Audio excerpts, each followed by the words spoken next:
kasama natin ngayon, syempre hindi makukumpleto ang gabing to without the prime superstar herself, Judy Ann Santos. Agansila, Merry Christmas! Merry Christmas and good evening. Naaalala mo pa ba kung kailan ka huling nakapag-Christmas special? Alam mo, kanina ko pa kayo iniisip, parang 2 years or 3 years ago. Wow! Oo. So ano yung pakiramdam to be reunited with our Kapamilya stars?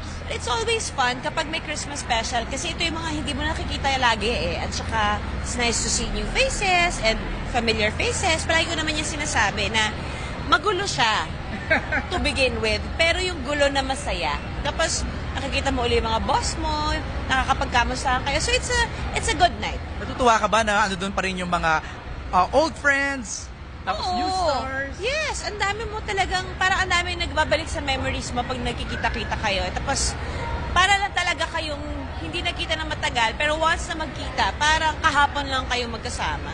Magiging busy ang Pasko mo, Espantajo. Yes, Espantajo po. December 25 is our opening day, our official entry for the 50th Metro Manila Film Festival.